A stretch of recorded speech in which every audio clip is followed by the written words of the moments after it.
In the past is that, well, I guess there are two questions. One is have a public hearing where the citizens can talk about more specifically what the actual financing is. You will have to do that. This is a public hearing that is related to submitting an application. If you get approval and, you know, if you decided to do a market bond or if you decided to do a CIB, whatever it is that they give you and whatever you have before you, you will have to publish a notice of intent to issue bonds in the paper and a notice of public hearing. And so there will be a public hearing related to any bond issuance that comes up subsequent to whatever it is your options are for financing. With all the specifics. Yeah, this is pursuing one of the options, which is to ask the state if you can get a subsidized loan and possibly some grant to go along with the project. My understanding is that if you asked for the larger amount and then decided subsequent to even being awarded that amount, you went and you shared the whole thing with them. You could even say there is some thought that we may do a smaller project, but we'd like to ask you for the whole amount and get them. I believe that they would just freely say, okay, well, we'll give you the whole amount, and if you cut the thing in half, then we'd obviously cut back what our authorization was in half. But I've worked with many cities who have turned back amounts to the CIB because they didn't need them or because the scope of the project changed. If you asked for half the amount and then decided subsequently, actually we'd like to do the whole thing, you would have to kind of reapply and go back to another CIB meeting and say, we'd like an augmentation to the amount that we were awarded. Can we deal with that? They can deal with all of those things. They're a very user-friendly government body to work with. Mark's done a good job in kind of talking to their staff and you know who the people are on that board and have confidence that they would be supportive of your project. But those are my answers in terms of you will have a public hearing regarding to bond issuance no matter what. There will be a notice published in the paper advertising that, and so people will have a chance to talk about that specifically. And I believe that the CIB would, if they made the award for the full amount and you subsequently decided you were only going to do half the project or the smaller project, I believe they would have no problem with returning back those unused funds. So you kind of partly answered kind of question. If we go to them and say, wink, wink, we've decided we're building an $8 million building, will you lend us $500,000 or $1 million toward that? And then we come back and decide we're building a $5 million building. Do they scale what they give us proportionately, or they could say, well, you can handle 5, we're not going to give you any? I mean, it seems like it's more accurate to what we might be able to discuss with the public if we go after what we've decided as a council we really think we should build right now. I'm a little concerned with part of Tracy's comments, and I understand why we rushed this. We needed or wanted to go to the CIB, get this thing moving. I understand all that, but I don't think we did an adequate job, even though we put it in some papers and whatnot. We talked about 2 weeks ago putting out a pamphlet and utilizing the water bill, which was too late to put it in, I guess. I saw an email that there wasn't time to do the pamphlet. I'm not arguing whether there should have been or not, but we didn't do it. So I feel like I feel rushed about it. It doesn't make any sense to me to not go to the CIB, but I guess I think we're shooting ourselves in the foot a little if we're asking for something we're not realistically prepared to build. I don't like playing the game of we have we can build an 8, we could probably cause them all a 10. I'm not arguing that we need the 8, but I feel a little bit that we 2 meetings ago, a month ago, said scale back this. All they did is cut it in half and add 1.7 million for a projected increase in cost. But I heard them say that it was the base already. I guess I kind of go along with some comments that maybe not quite as much as we could have or should have. This 4-day week thing, I think, has been a little misinterpreted by the people who are out there working their guts out, especially the last 3 weeks. But if you're working 6 days, you got expensive equipment, expensive buildings. the same reason I would vote for a split school sections. You've got massive amounts of money invested in equipment and buildings that are only being used for 4 days. I'm not asking anybody to work more than 40 hours, but I think maybe we could have more employees and not have so much capital. Maybe we could have a dump truck that's being used half the time by one employee and half the time by another one, instead of half the time full-time by one and sitting empty the rest of the time. I think we can be a little more creative. I am in my household. And I think we can be, and go back to our architects and say, we don't like this increased cost of waiting, but we can afford $5 million or $4.5 or whatever, build what you really need now. If we've got to look at 8 and split it, I'd still want to split it, frankly, and let the people, if they come, pay for it when they come. I guess my question to council is, do you want to apply to him? Yes, if you want to apply for, then you go back at the amount and the terms going to go that far. But I just think get it off the table. You don't want to apply for it, just tell me now. I want to apply for a $4 million building. How's that? Well, someone needs to make a motion if you want to put the application. If I could just, one thing that Councilmember brought up was, the way that the application works is you have the total cost of the project and list the various sources. So if you're asking for some grant money, if you're asking for some loan money, if you had some equity that you were contributing from city funds, then those would all be listed and they total up to whatever the project amount was. Historically, if you came back and said, we didn't need $4 million, we only needed $3 million, they would take the pro rata share out of, okay, well then you don't need 33, you don't need this amount of your contribution, you don't need this amount of the, they wouldn't say, okay, well you don't need $1 million of it, we're going to take your grant back. They kind of parse it out based on the amount and percentages that you said we're going to fund the project. They say, okay, well we'll still have, the city's going to still fund 20%, the grant is going to still fund 15% or whatever the percentage is.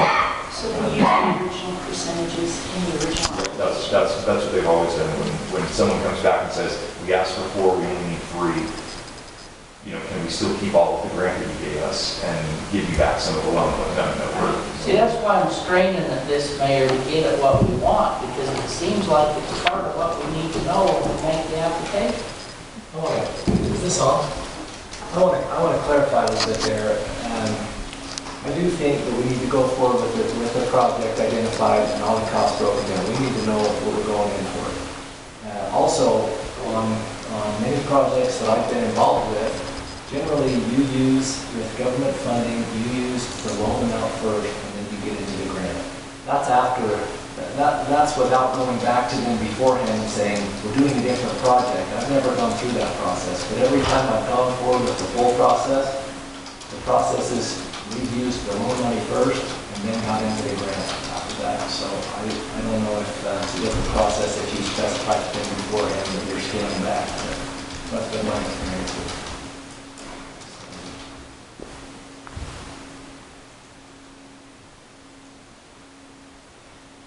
I want to go to CIB, Mayor. I understand your concern. I don't want to go for $8 million.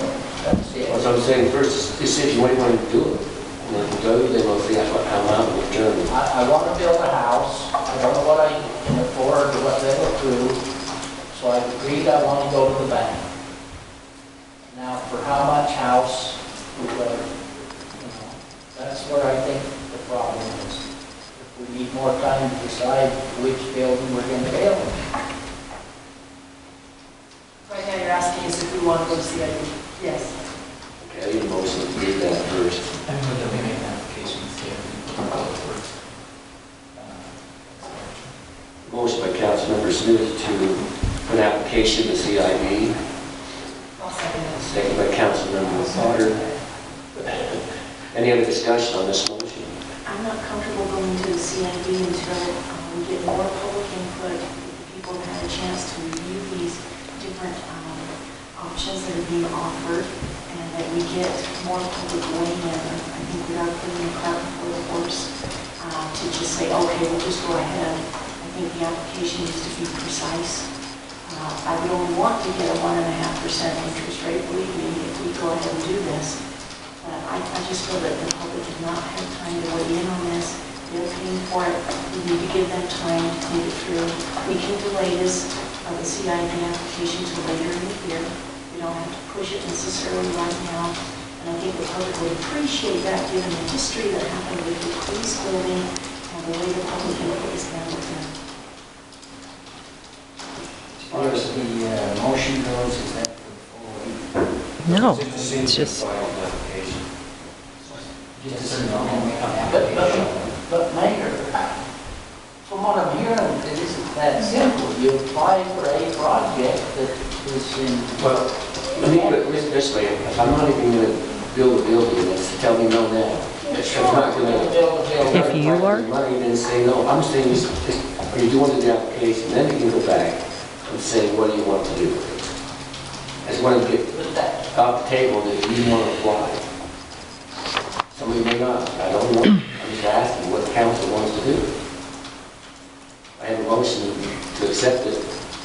We have discussion on that motion.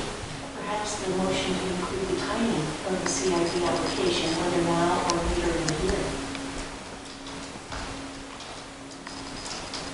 Can I make a comment? Go ahead, Mike. And I'll just be brief. I like the public input that we've given. My name is Wes Bingham. I am an accountant of the city. There was a comment about the amount of debt. I think when you start talking, 6, 7, 8 million, those seem very large amounts. So this is a document that's on the city website related specifically to debt and the city's legal debt margin that they have for general fund activities. So we've got plenty of debt margin there. We've got the ability based on value in real estate within the county that we could theoretically go get 36 million. I'm not suggesting that we do that. I'm not necessarily suggesting that we build an $8 million building either. I'm just saying, as a city, you can go and you can compare to other cities. Our debt that we have been conservative, much to the credit of Mark.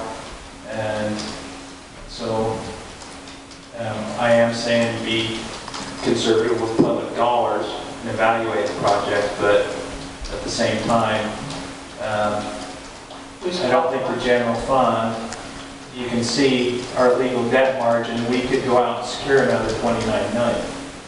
I'm not suggesting we do that. That's 18%. What does 18% mean then on the bottom line? So that is the net debt applicable to the limit. So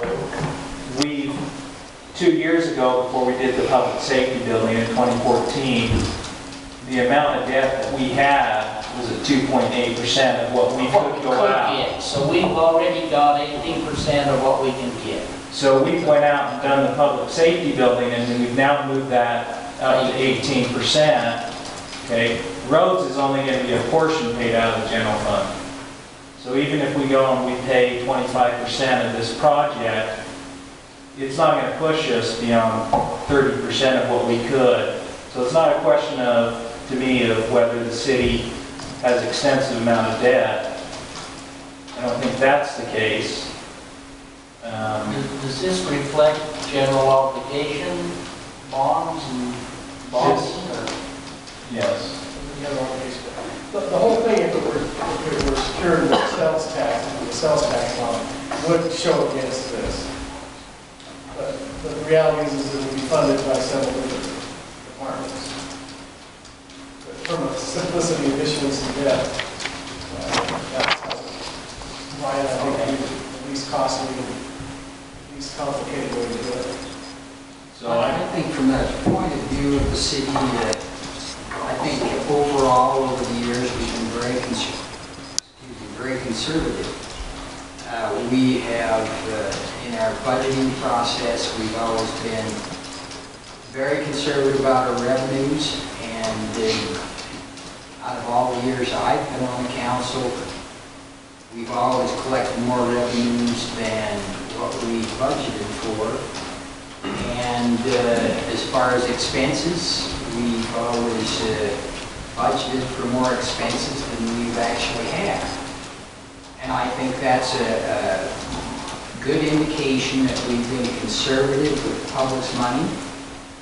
And we haven't estimated our revenues too high just to get what we wanted. We haven't estimated our expenses too low just because we wanted to get something that wasn't necessary. I think we've been very good in that respect. And I think that saying that we are not looking for, we're not looking at the possibilities of downturns, I think we are. I think we are conservatively budgeting the way we ought to. And if folks tell us that we've got our heads in the clouds and we're not being realistic, I don't think that's fair. That's how I feel about it. Jeff, if you could, you were around, I guess, through that. I've heard in the last year some comments about how hard it was in 2008, 2009, 2010. Wasn't there a struggle period because of? It was 2010 and 11 in particular. I was on the council 2006 through 2009, the front end of the recession. I came back on in 2012. So yes, admittedly, there were a couple of years there, and I'm not sure. So what that periods, the revenue wasn't what was anticipated? As far as 2010 and 11, I don't know. I wasn't involved. Well, I understand the city had the building codes during the Great Recession and the aftermath, and I wasn't sure how many, but I know that, that now we're starting to rebuild to the level of employees that we had before that. We laid one person off in the building department. We had some positions that were vacated that were not filled. In 2010, 11, and Probably 2011. 2009, I would guess, maybe 10. And we had, if we had some attrition, we didn't fill those places. I guess the one thing, and I'm all from getting the impact fees for the people that are coming. I don't know how to do it, but I wish that we'd get more businesses and less people. Because the people aren't paying their way in the store anyway. But we discourage both when we raise the impact fee. We don't just discourage new people, we discourage businesses. I'm concerned about building our needs around impact fees. And if they don't come, what's going to happen? Because I don't want to see our population grow. I don't want to have us have a mindset that if we don't fill up all of the Bassett Ritchie with houses, we're in trouble on our impact fees. That's a concern I have looking forward on this and the amount of it that we're looking to get from impact fees. I share Heidi's concern if we've already, I'm starting to hear on this second 20 from people. And, the second 20%. The first round, I think they swallowed pretty good. The second one, they're choking on it. And if we're anticipating more and then adding this on it, I can see some problems with that. So I'm not even saying let's not build at least half of this. I'm saying I don't know quite yet about the second half. Any other discussion with the council on the motion? One quick question. So this process with the CIB work, is this just annually or is there another one? It's 3 times a year, I think. 3 times a year. So if we didn't do it this time, we would do it in October or so. October would be the next opportunity. This is May we're looking at.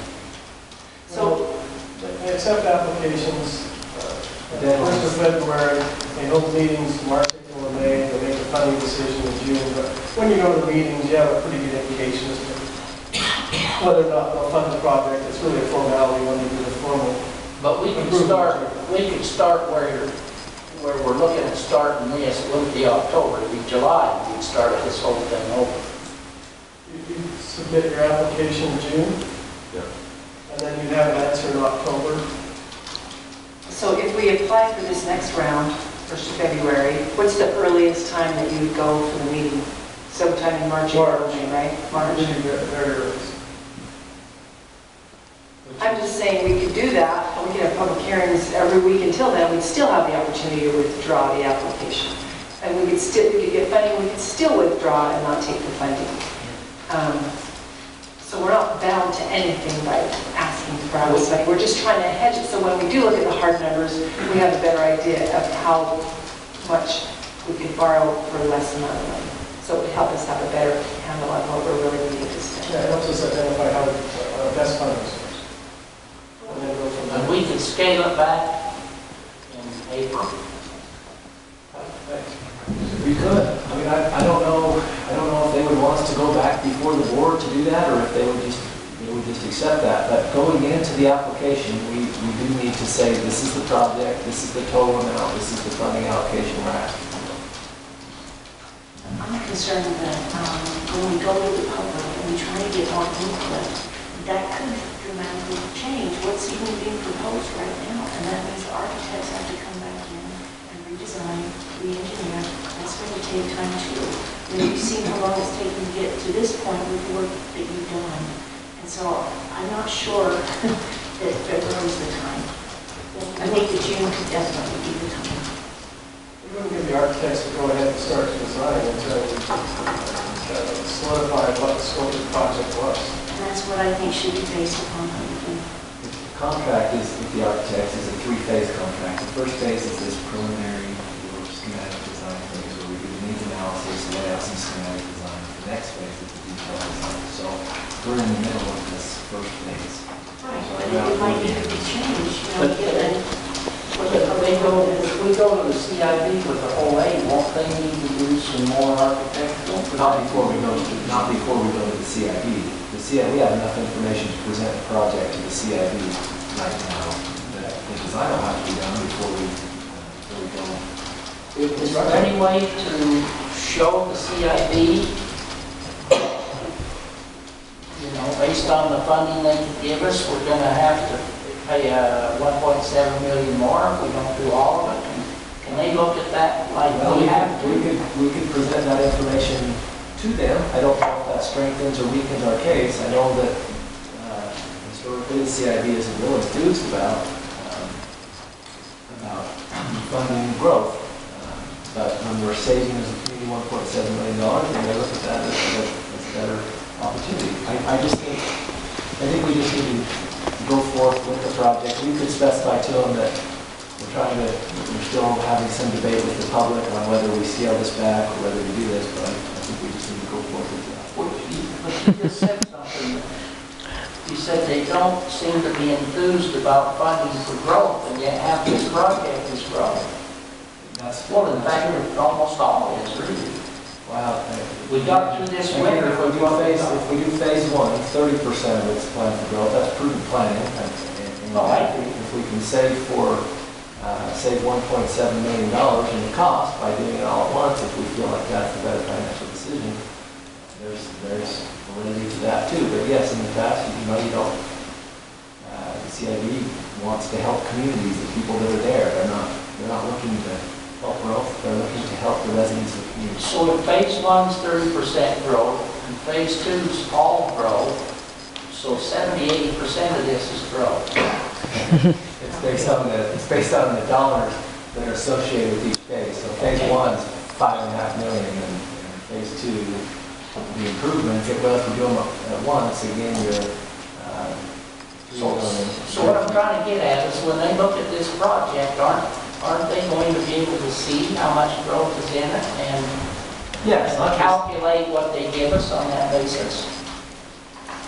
calculate what they give us. Well, if we go in for $8 million and they're not dummies, they're going to see that there's what. They're gonna recognize that we're Okay, so building for the future. would we have a stronger hand to go in for the phase one only and say, we'll come back when we have to grow? Can we get a better chance of a better loan from the CI. I want to see their money, but what would strengthen our chance? Possibly, it's tough to know how the board members are gonna view things. I mean, they're a board, just like you're a council, you get different opinions, different personalities, and you don't know how they're gonna respond exactly. But I don't know that it strengthens our application to go in and say, we're looking at this and looking at this. I mean, we need to go in and say, this is the project we're looking at, and then later, if we decide to go into something else, we can go back and approach it. And that's what I'm saying. I think we need to wait until we're certain on what it is we want to build. We're certain that the public is supporting it, more than just the few that have spoken tonight. I mean, I'm sorry, we did not handle that well with public safety building. And this one is coming at us even faster than the public safety building was. The $3 million figure that we've discussed for about 3 years now, that we would need in the future, has now doubled.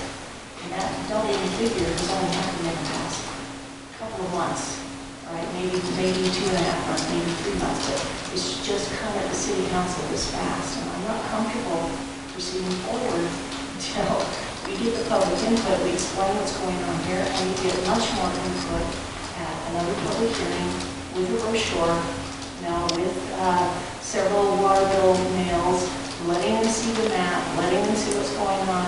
Otherwise, I don't think I'm showing good faith to the rest of our city. Okay, so you get the chance to decide what you want to do now. We'll go to vote. All those in favor of the motion, say aye. Aye. All those who oppose, Nay. have 2 nays. The motion carries with 3 affirmatives. Now we go back to details. I think the council wants to fly for how many years you want to do it for.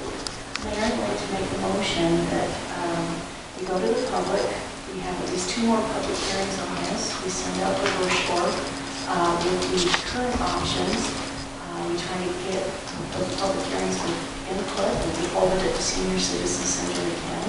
I really think this is a good show good faith to the public, and then we apply for the CID in June of 2017. The motion by Councilman Franco to postpone the application until June and put it before the public. Advertising.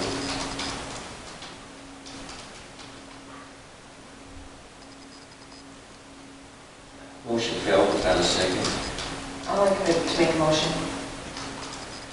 I'd like to move that we do all of the things mentioned in the previous motion, public hearings, including this PowerPoint, get the brochure,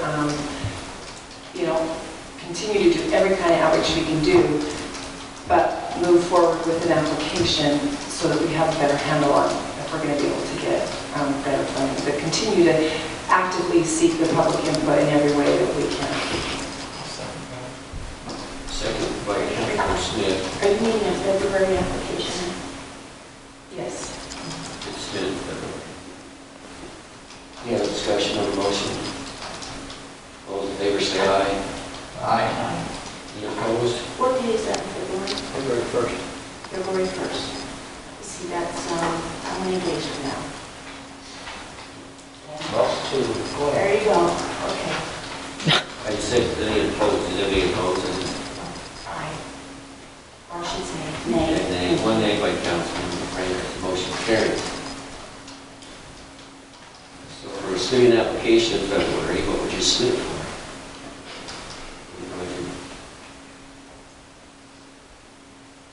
What was phase 1?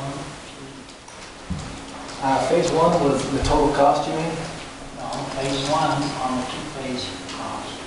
Yeah, phase 1 was $5,500,000. I think what Mark's statement showed, the first